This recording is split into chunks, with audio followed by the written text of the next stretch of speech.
Ní tèmi tí màá máa sọ̀rọ̀ nípa Àmọ̀tẹ́kùn, mo fi pé nǹkan tó dáa ni, nítorí pé a ní láti kíìpù agbègbè wa kó ṣe ń gbé fún gbogbo ènìyàn. Èní àwọn adarán pa eléyìí, wọ́n pa tọ̀hún, kò ń ṣe nǹkan tó dára. Ṣùgbọ́n mo gbàgbọ́ nínú pípé ká due process, wọ́n gbọ́dọ̀ follow due process. Tí ìjọba gbogbogbò tí wọ́n bá ti gbà wọ́n láàyè, ó jẹ́ nǹkan tí kò ní múnádóko kí wọ́n continue. So nǹkan tí mo lè sọ nípa ti Àmọ̀tẹ́kùn nìyẹn. Nípa Àmọ̀tẹ́kùn táwọn South West governor wa tó gbé kalẹ̀, tá bá wò dáradára a máa rí pé àwọn adarán dá wa láàmú ní South West. So we discover that it's a welcome development. A máa rí pé nǹkan tó dáa ni, nǹkan tó yẹ pé ó máa mú ìtẹ̀síwájú bá wa ni. And tá bá wò dáadáa àti ní federalism ló bá orílẹ̀-èdè mu, káwọn region kó mójútó agbègbè wọn region by region. Tá bá jẹ́ wàá ráwọn federal government tó ń sọ pé kò wà constitutional, ó wà illegal. À ń fi àkókò yìí bẹ àwọn adarí wa kó bá wa wò dáadáa, kó bá wa wò pé àwọn gómìnà wa ìlú ló ń jà fún, wọ́n ń try láti pa agbègbè wọn mọ́, wọ́n ò fẹ́ jẹ́ kí wàhálà àti ìdààmú kó máa da ìlú tó ń darí láàmú.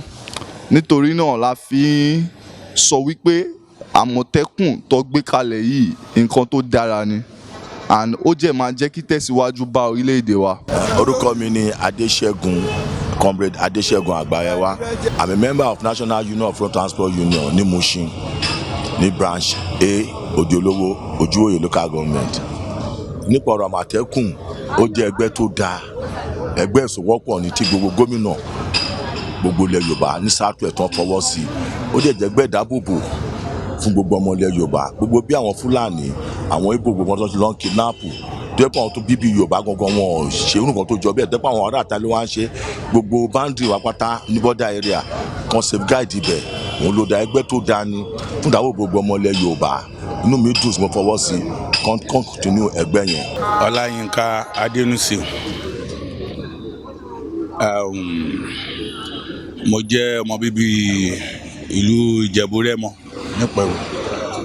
Nípa Àmọ̀tẹ́kùn tí wọ́n bá dálẹ̀, honestly speaking, ó jẹ́ safety fúnlẹ̀ Yorùbá.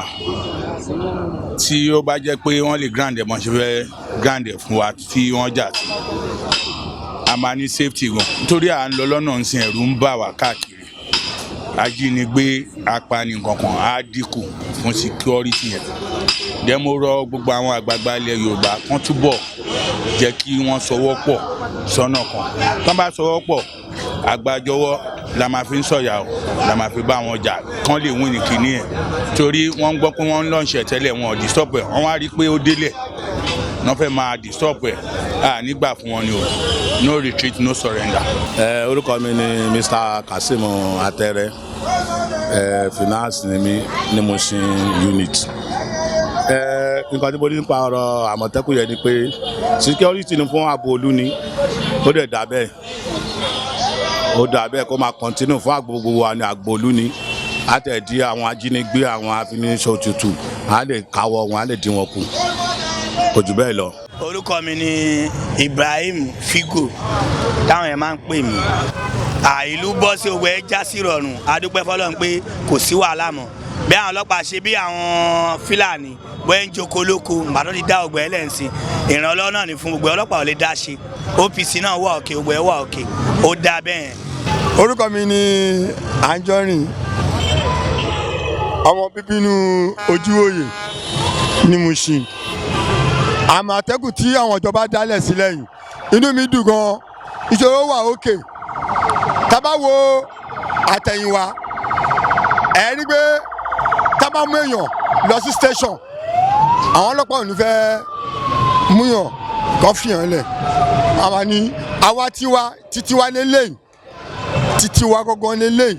Ṣé anything tó bá dẹ̀ ṣẹlẹ̀ láti Yorùbá, a máa béèrè pé báwo ni ó ṣe jẹ́. So bó ṣe dá Àmọ̀tẹ́kùn sílẹ̀, ó dáa, mo like ẹ̀ gan. so bó ṣe jẹ́ nìyẹn.